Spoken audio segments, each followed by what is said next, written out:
गुरु Abbott फ-हाई और उनके सहायक शिष्य नैंग-रेन एक पहाड़ की चोटी पर एक बर्फ की जादूगरनी से मिलते हैं। जादूगरनी नैंग-रेन को एक बर्फ की मूर्ति में बदल देती है। गुरु फ-हाई को उसे एक दानव जाल के साथ पकड़ने के लिए मजबूर किया जाता है, जो नैंग-रेन को परिवर्तन से मुक्त करता है। नैंग-रेन को तब लेई-फेंग पकोड़ा में बर्फ की जादूगरनी को बंधक करने का काम सौंपा जाता है। इसे अन्य फंसे हुए राक्षसों के साथ एक जादू के घेरे में बंधक कर दिया जाता है। पहाड़ की दूसरी तरफ दो मादा सांप दानव किंग और सुजेन चारों ओर खेल रहे हैं। जब वे एक चिकित्सक जू जियान को अपने दोस्तों के साथ पहाड़ की तलहटी में जड़ी बूटियों को उठाते हुए देखते हैं। किंग एक चंचल सांप होने के कारण उसे डराता है, जिससे वह नीचे की झील में गिर जाता है। सुजेन विनम्र है, मनुष्य के रूप में आकर नदी में जाती है और उसे सांस देके उसकी जान बचाती है। जब जियान जागता है तो वह अपने दोस्तों को अपने आसपास पाता है। वह उनसे उस लड़की के बारे में पूछता है। चमगादड़ के दानव का शिकार होने के बाद गुरु फ-हाई और नैंग-रेन दानव को वश में करने के लिए मंदिर से निकल जाते हैं। उसी दिन गांव में एक उत्सव का आयोजन किया जाना था। उन्हें इस बात का अंदेशा था कि इस त्योहार पर दानव इंसानों को मारने वाले हैं। जियान जड़ी बूटियों के साथ उस ओर बढ़ रहा था, इसलिए वह उनको अपने साथ ले जाता है। दूसरी तरफ सुजेन उस क्षण गायब थी जब उसने जियान की मदद की। वह लगातार जियान के बारे में सोच रही थी। दरअसल वह उसे प्यार करने लगी थी। वह अपनी बहन से कहती है कि वह उस लड़के से मिलना चाहती है, इसलिए दोनों गांव में एक ही त्योहार पर जाते हैं। उसी रात फ-हाई और नैंग-रेन पूरी तैयारी के साथ वहां आए थे, क्योंकि उन्हें पता था कि दानव इंसानों पर कभी भी हमला कर सकते हैं। इस बीच किंग नैंग-रेन से मिलती है, क्योंकि वह उससे दोस्ती करना चाहती थी। वह कहता है कि मैं अभी आपसे बात नहीं कर सकता, क्योंकि मैं यहाँ दानवों को पकड़ने के लिए हूँ। वह नहीं जानता था कि जो लड़की उसे अपना दोस्त बनने के लिए कह रही है, वह भी एक दानव थी। तभी किंग जियान को देखती है।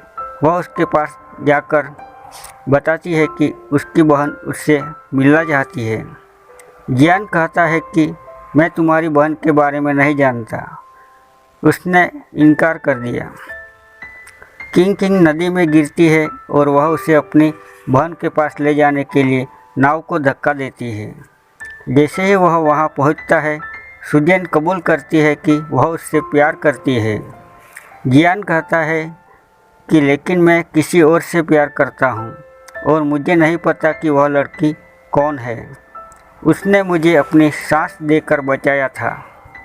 यह सुनकर सुजेन समझ जाती है कि वह मेरे बारे में बात कर रहा है। वह उसे वापस नदी में गिरा देती है, ताकि उसे आश्वस्त किया जा सके कि वह वही लड़की है जिससे वह प्यार करता है।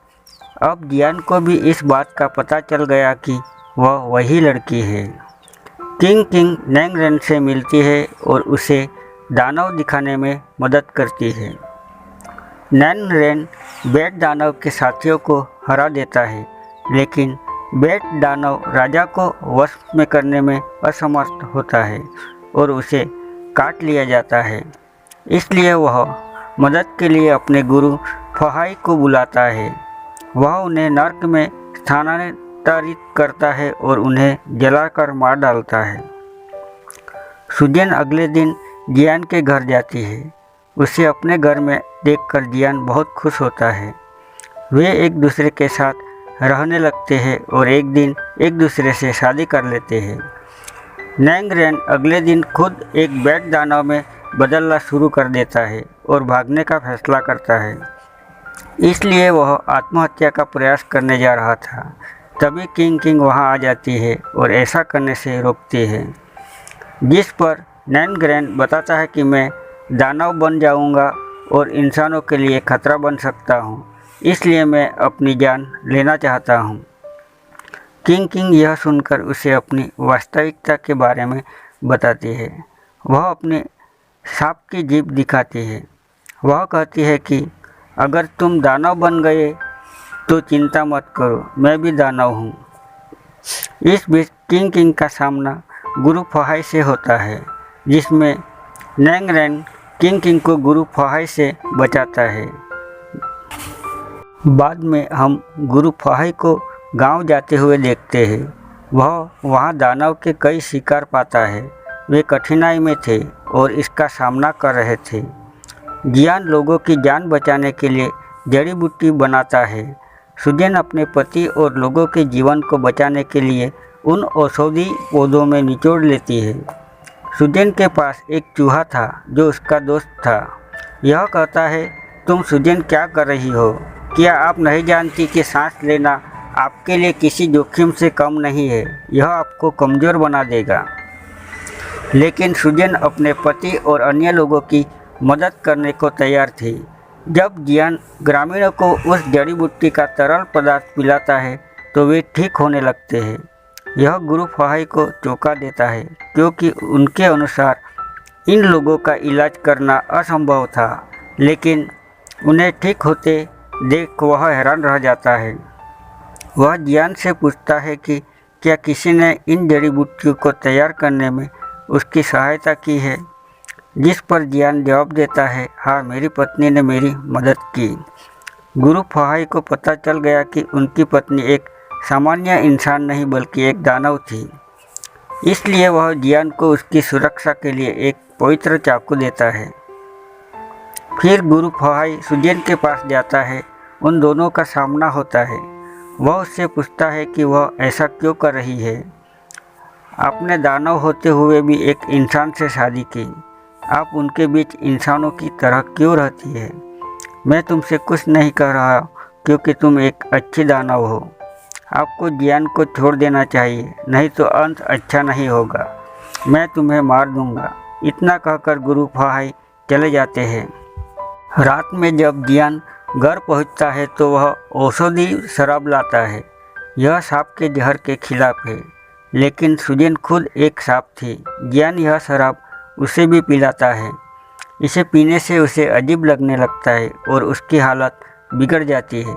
उसने खुद को एक कमरे में बंद कर लिया। जियान उससे पूछता है कि वह ऐसा क्यों कर रही है।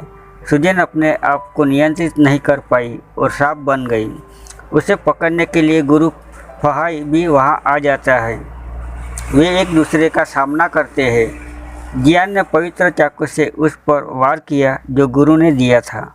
उसे नहीं पता था कि यह सफ़ेद सांप उसकी पत्नी है। जियान गुरु से उसकी पत्नी के बारे में पूछता है। गुरु कहता है कि वास्तव में यह सफ़ेद सांप ही तुम्हारी पत्नी थी। आपने 1000 साल पुराने सांप से शादी की है। सच्चाई जानने के बाद वह चौंक जाता है। छुरा घोंपने के बाद सुजेन अपनी बहन हरे सांप किंग के पास जाती है। क्योंकि उसे एक पवित्र चाकू से वार किया गया था, इसलिए वह फिर से मानव रूप में बदलने में असमर्थ थी। वह हमेशा के लिए सांप हो गई। सुजेन का चूहा जियान को एक जड़ी बूटी के बारे में बताता है जो सुजेन की जान बचा सकती है। लेकिन उस जड़ी बूटी को प्राप्त करना जोखिम भरा और ख़तरनाक है, क्योंकि उस जगह पर दानवों का कब्जा है। के बावजूद जियान वहां जाता है और उस जड़ी बूटी को ढूंढता है, लेकिन जियान पर दानवों का साया है। गुरु के सभी साथी जियान को बचाने की कोशिश करते हैं। चूहा जाता है और सुजेन को वह जड़ी बूटी देता है जो उसकी जान बचाती है। अब वह फिर से मानव रूप धारण कर सकती है। जैसे ही वह ठीक हो जाती है वह गुरु और उसके साथियों पर हमला करती है। वह समझ गई थी कि वे उसे और जियान को अलग करना चाहते हैं। वह किसी तरह जियान को एक जगह ले जाती है। वह उससे पूछती है कि क्या वह ठीक है, लेकिन वह अपनी याददाश्त खो चुका था। उन्हें अपनी पत्नी सुजैन तक कुछ याद नहीं था। सुजैन ने गुरु से पूछा कि तुमने मेरे पति जियान के साथ क्या किया, जैसे वह मुझे भूल गया है। लेकिन कुछ देर बाद उसकी याददाश्त वापस आ जाती है और सामान्य हो जाता है। लेकिन जैसा कि सुजैन एक दानव थी, गुरु अपनी शक्तियों का उपयोग करके एक प्राचीन घर बनाता है। वह उसे हमेशा के लिए उसमें कैद कर लेता है। उसके लिए उस घर से बाहर निकलना नामुमकिन था। जियान अपनी पत्नी के इंतजार में अपना पूरा जीवन घर के बाहर बिता देता है। गुरु का शिष्य नैंगरेन भी दानव बन गया था, लेकिन अच्छा था। वह जीवन भर दानव के साथ रहे। यहाँ फिल्म समाप्त होती है। देखने के लिए धन्यवाद।